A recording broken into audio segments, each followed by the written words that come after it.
So I've got a new camera and it's HD and it's good, I guess. It's a bit complicated, but now I can move it around, so that has its advantages. I just have to stay away from the lens because it's a little depressing to see your skin in HD. Seriously. I wouldn't recommend that. I also don't like it when people get their face too close to the camera. You know, it's when I watch that on YouTube where people like lean into the camera, it reminds me of these people who, when they talk to you, they just stand really close to you. And they get closer and closer and you kind of back off like, whoa. It's uncomfortable. You start feeling uncomfortable. I guess you probably know what I mean. And whenever I see people who just toss their face into the camera, I feel like that. I want them to back off and like push them back a little so I don't have to see their face like this. So this is my first video with my new camera and I will show you this shift that I made. I'm going to give you a full look later.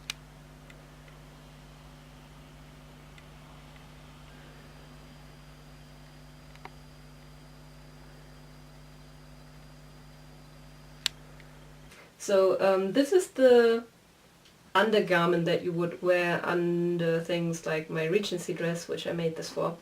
And technically the pattern is kind of like a t-shirt. That's it. That's also why I didn't do a tutorial thing, because it's just, in my case, two identical pieces and the holes for the arms are literally just holes for arms. It's just the part that you didn't sew.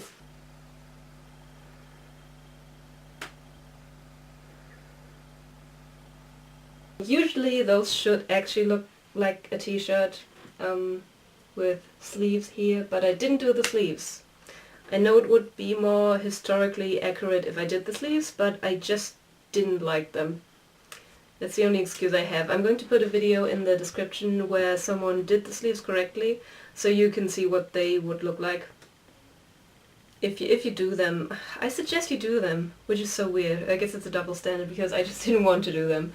I didn't feel like they would look good with my dress, so I didn't, just to save myself some stress and complication.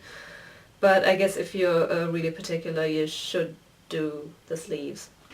Anyway, so this was made from linen. I tried to sew it with linen, to use linen thread or yarn.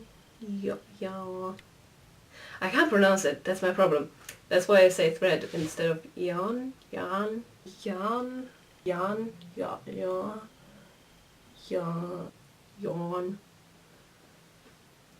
I'm still keeping this in. This is going to be my final take.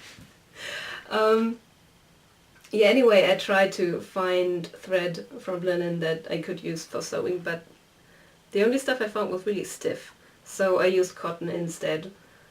And as you can see, it's really simple. It's just two pieces that kind of look like an undershirt, and it goes up to my knee, and up here is a drawstring neckline, and I need to find a different drawstring because this one isn't really, I think it's too thin. It doesn't really work so well.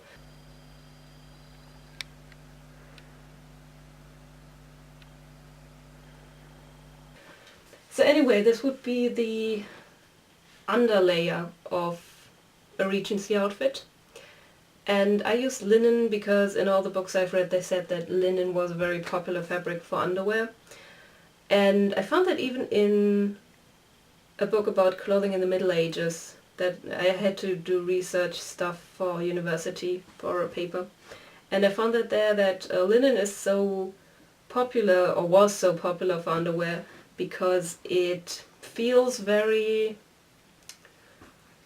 I don't know how to describe it. I'd say sleek and somehow cool on the skin. It feels fresh. I think that's the only way I can describe it. It feels very fresh on the skin. And I tried it on for an hour, I think, and it really felt cool but not cold. You know what I mean? It's not uncomfortable. It just feels, yeah, fresh. And I think that's a good thing for underwear. I read that it has this ability to soak up a lot of sweat and not feel gross on the skin, and it allows your skin to breathe and everything, and also it can be washed easily, so the dirt doesn't really stick to it, so you can clean it easily, unlike the outer garments of many periods, so that's a practical aspect of it. And yeah, I tried it on and it felt really good on the skin. And the first linen that I found in the store was really raw and kind of rough. And I didn't want to use that because, you know, if you wear stays and other clothing above it, the lowest fabric you wear always sort of imprints itself onto your skin, and then that can get really uncomfortable. I don't like it. So I tried to find very fine linen, and I actually found fine linen in the end.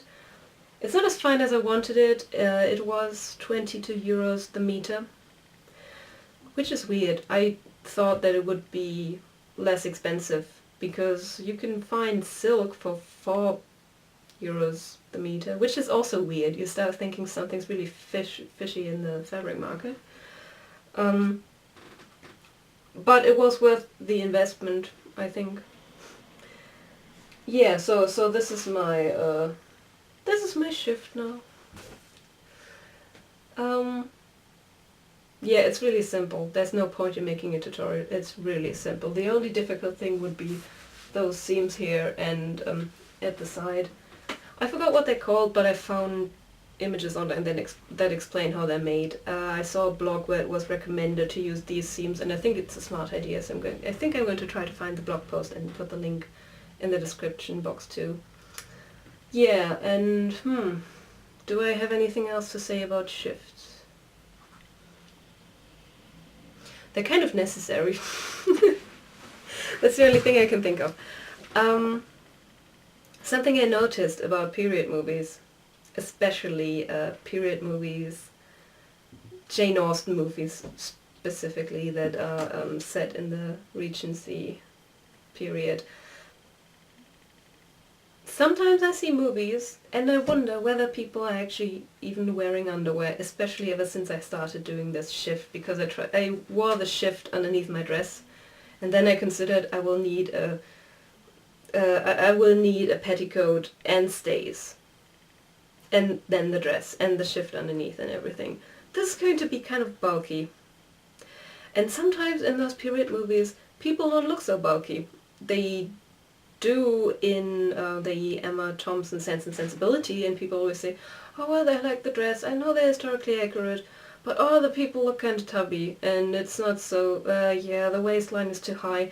And then I look at what I perceive to be the exact opposite of that, aesthetically speaking.